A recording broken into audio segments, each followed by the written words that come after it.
चला चला चला पुढे पुढे आपले कॅमेरा पुढे असंच दे बरं सर आता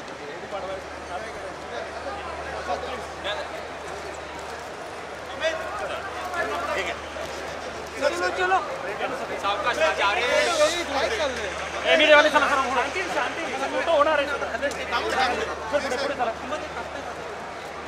जय भवानी जय शिवाजी तुम्ही पुढे चला पुढे चला आज सर्वांना तर पहिलं गुढीपाडव्याच्या शुभेच्छा। आपण बघत असाल पुण्यात पर्यायी इंधनची कॉन्क्लेव्ह आपण भरवलेली आहे। मुख्य गोष्ट हीच आहे की आपण वेगळे जे आपण बघत आहात आता पेट्रोल डिझेलपासून दूर होऊन पर्यायी इंधन कुठचं मिळू शकतं का त्याच्यावर आपण काम करत आहोत। EVचं मोठ्या संख्येत इथे आपण एक्झिबिशन बघत आहात। बायोफ्युअल्स आहेत, हायड्रोजन फ्युअल आहे। मला वाटतं इथे एक मोठं एक्झिबिशन भरलेलं आहे एवढ्यासाठीच की ज्या कुठच्याही नागरिकांना EVवर काहीतरी करायचं आहे, नवीन एखादी 2 व्हीलर घ्यायची, 3 व्हीलर घ्यायची, 4 व्हीलर घ्यायचे, ते सगळे पर्याय आपण इथे उपलब्ध करून दिलेले आहेत। पुणे आधीपासूनच ऑटोमोटिव्हचं आपल्या देशातलं एक हब राहिलेलं आहे, मॅन्युफॅक्चरिंगसाठी इथे लीड घेतलेलं आहे। फिरत असताना मला हेच जाणवलं की हे सगळे जे स्टॉल्स इथे आहेत, वेगळे स्टार्टअप्स असतील किंवा चांगल्या मोठ्या कंपनीज असतील, जास्तीत जास्त लोकांचं मॅन्युफॅक्चरिंग हे आपल्या पुण्याच्या आजूबाजूच्याच पट्ट्यातलं आहे आणि जास्तीत जास्त महाराष्ट्रातलेच देखील आहेत। कुठच्याही मोठ्या कंपन्या देखील आपल्या महाराष्ट्रातच प्रोड्यूस करतात। काही अशा पण कंपन्या आहेत ज्यांना एक्सपॅन्शन करायचं आहे पुढच्या काही काळात, किंवा त्यांना त्यांची प्रोडक्शन फॅसिलिटी जी आहे ती इतर राज्यातून देखील इथे आणायची असेल, त्यांच्यासाठी आपण MIDCचा स्टॉल ठेवलेला आहे। आज MPCB, MIDC, इतर म्हणजे आपलं पुणे महानगरपालिका असेल, PMRDA आहे, महाराष्ट्र शासनाने पूर्णपणे बॅकिंग दिलेलं आहे, Maratha comber of chambers, industry and agriculture यांचा देखील इथे सहभाग आहे। आणि मला एवढंच वाटतं की आज या निमित्ताने जे आपण एक्झिबिशन पुढच्या 5 दिवसासाठी ठेवत आहे, पुणेकरांनी इथे यावं, महाराष्ट्रातून इतर शहरातून इथे लोकांनी यावं आणि जर त्यांना आपल्या व्हेकल्सवरनं ह्या गाड्यांवर शिफ्ट करायचं असेल EVवर, तर इथेच त्यांना चांगल्या गाड्या आणि पर्यायी इंधन मिळू शकतं।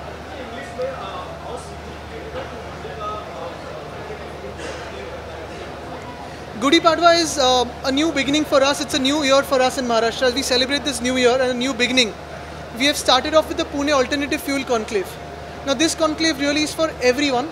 Firstly, it is for the citizens who want to buy their vehicles as EVs, be it the 2-wheelers, bicycles, vehicles which are 4-wheelers, 3-wheelers, or even for municipal corporations who want to buy buses. The expo is here. Anyone can walk in and buy. We have banks who will give them good loans. We also have RTO present here to give them on-the-spot registration. So that is here. Apart from that, tomorrow we have an EV rally in Pune to beat the range anxiety that most of us have. And going beyond that, for the next 2 days, we also have an international conclave happening in Pune for alternative fuel. So it's EVs, biofuels, hydrogen, and every other option possible.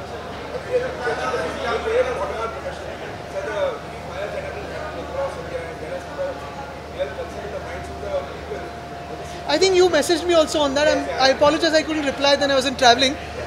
But yes, I mean, we're also seeing 1 or 2 incidents here or there. Yes. See, all the vehicles that come on the roads come with all full safety checks of the ARA and all of these other bodies. So I don't think we need to worry much about that. There will be some teething issues, but largely the EV industry has seen a growth in the last 10 years and exponential growth in the last 2 years. So safety will be taken care of by all the companies, and they've assured us that. So that is not a major worry.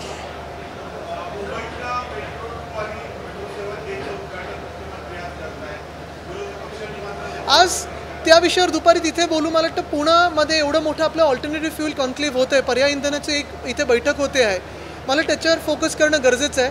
मुख्य गोष्ट हीच आहे, आपण बाहेर बघितलं असेल, Pune will lead and the rest will follow.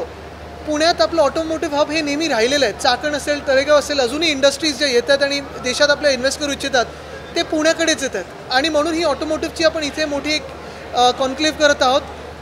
आम्ही सगळे फिरत असताना 6 ते 7 वेगळ्या बाईक्सचं लॉन्चिंग झालेलं आहे, एक मोठ्या बसचं लॉन्चिंग झालेलं आहे आणि नवीन व्हेकल्स इथे लॉन्च होणं, पुण्यामध्ये लॉन्च होणं आणि ह्या एक्सपोमध्ये लॉन्च होणं ही खूप मोठी गोष्ट आहे।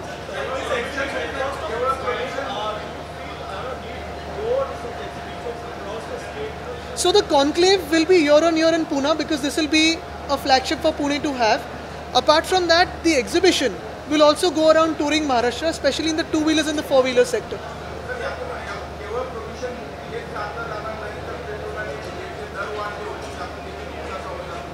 नक्कीच. तुम्ही आता महागाईबद्दल मी काय बोललो तर ते राजकीय म्हणून पकडलं जाईल, तर आज इथे ते बोलणार नाही. पण जर आपण बघितलं तर जे काही दर आपल्याला ह्याच्यात म्हणजे आपण गाठू शकतो किंवा ह्याच्यावर जो खर्च होतो EVsमध्ये तो फार कमी आहे पेट्रोल आणि डिझेलच्या तुलनेत. पर्यायी इंधन एक आहे, प्रदूषणमुक्ती एक आहे. दुसरी गोष्ट म्हणजे जेवढी इंडस्ट्री आपल्याकडे महाराष्ट्रात येत आहे, आपल्या EV पॉलिसीमध्ये असेल, कन्झम्पशनमध्ये असेल, इथे रोजगार तेवढा उपलब्ध होईल, हा दुसरा हेतू आहे. आणि तिसरं महत्त्वाचं म्हणजे जसं आता पुणे महानगरपालिका आहे, मुंबई महानगरपालिका आहे, संभाजीनगरची असेल, या सर्व ठिकाणी जेवढा खर्च पेट्रोल डिझेलवर होत होता त्याच्या कित्येकपट कमी खर्च आता ह्या बसेसवर होणार आहे. कदाचित हे जे म्युन्सिपल कॉर्पोरेशनचे जे आपले कॉर्पोरेशन्स आहेत ट्रान्सपोर्टचे पुढच्या 2-3 वर्षात प्रॉफिटमध्ये जाऊ शकतील, सरप्लसमध्ये जाऊ शकतील, अशी भावना देखील आमच्या मनात आहे.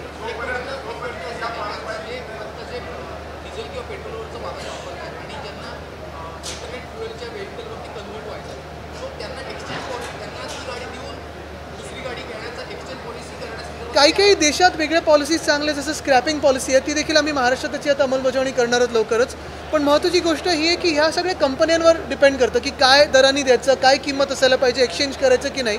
पण इथे तुम्ही गाडी पर्यायी इंधनची वापरू शकता, एवढी अवेलेबिलिटी आहे आणि कुठेही रेंजमध्ये कमतरता होणार नाही ह्याची काळजी घेऊन आम्ही लोकांसमोर येत आहोत, हे लोकांना दाखवायला आहे.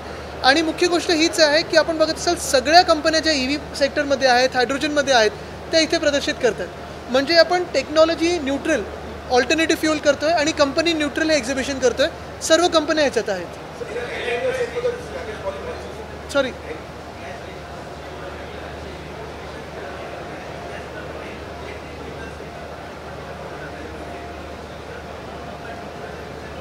चार्जिंग स्टेशन पुढच्या 2 ते 3 वर्षात खूप मोठ्या संख्येत महाराष्ट्रभरात दिसतील. काल परवाकडेच मी फोन करून सांगत होतो आहे ना, रत्नागिरीवरनं रायगडमध्ये येताना जो मध्ये एक रस्ता लागतो, थोडा घाटाचा रस्ता होता आणि तिथे मला एक EV स्कूटर दिसली आणि ती तिथून येत होते.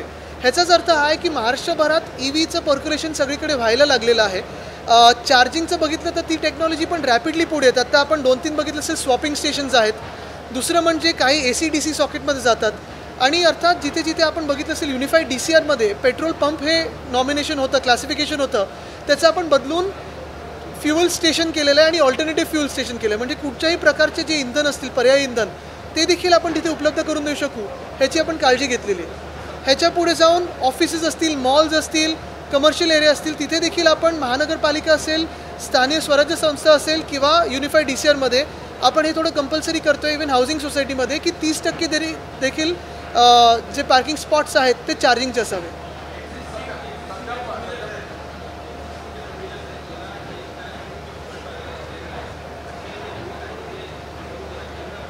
रेट्रोफिटिंग जर होत असेल तर आनंद आहेच. आता काही मी रेट्रोफिटिंगचे देखील स्टॉल्स बघितले आहेत. पण आत्ताच्या ज्या EV बाईक्स आहेत, टू व्हीलर्स, त्या ICE इंजिन्सपेक्षा खूप कमी किमतीत मिळतात, स्वस्त आहेत त्याच्यापेक्षा.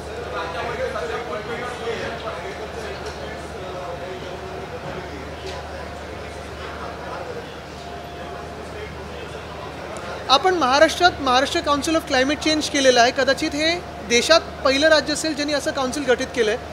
त्याच्यात वेगळे जे खाती आहेत महाराष्ट्रात, मग कृषी असेल, ग्रामविकास असेल, नगरविकास असेल, ऊर्जा, ह्या सगळ्या खात्यांना एकत्र करून हे आपण एक काउन्सिल केलेलं आहे. आत्ता मी 1-2 त्या तशा बघितले इंजिन चांगले त्यांनी केलेले आहेत. त्यांना देखील आपण क्लायमेट रेझिलियंट ॲग्रिकल्चरचं आपलं प्रोजेक्ट आहे पोखरा, त्याच्यात काही आपण त्यांना थोडं मदत करू शकतो का, ते लवकरच आपण शेतकऱ्यांपर्यंत पोहोचू शकतो का, ह्याच्यावर देखील आम्ही विचार करणार आहोत. स्टार्टअप्स खूप सारे आहेत आणि स्टार्टअपचा आता माझा हाच हेतू राहील की स्टार्टअपना स्केलअप करायला आपण काय इथे संधी देऊ शकतो, तो माझा एक थोडा फोकस राहील. आहे ना, खूप आहेत, आपण भेटाल तर खूप आहेत.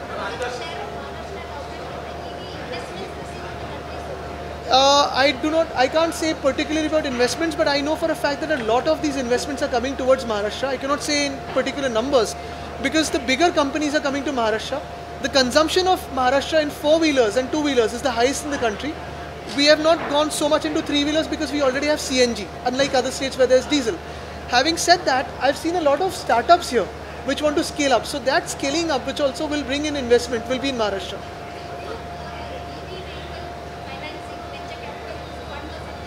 Yes, we are working on that, but most importantly, I'm hoping that maximum investment of manufacturing of batteries and vehicles, be it two-wheelers, three-wheelers, four-wheelers, buses, starts up from Maharashtra. We'll be happy for other states as well if they take the lead, and we'll be happy to work with them because this is something for India as a country. We want India to see the opportunity in terms of a green economy, creating jobs, creating investment and prosperity for our citizens. We're looking at a cleaner future for our citizens, and we are hoping that the consumption around the world happens on production based out of India.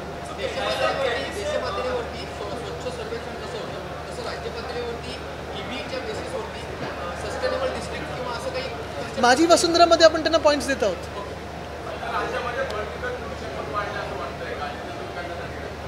Three व्हीलरचं चांगलं चाललंय.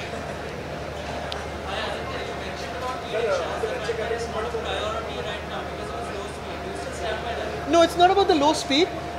The adoption in Maharashtra has been slightly slow because we already have CNG rickshaws out here, which is less polluting compared to other states which have either manual rickshaws, which are pedaled by people, or diesel. So that is why the adoption has been slightly slower. However, we want to focus on rickshaws because the economy that it helps us with in terms of savings as well as the government is huge. Thank you. मी तुम्हाला उद्या सगळ्यांना विनंती करेन की आपण देखील, मला वाटतं आपल्या देशातली सर्वात मोठी EV रॅली आहे, तर आपण पण एक एक गाडीमध्ये बसून थोडा त्याचा एक फील घ्यावा. थँक्यू.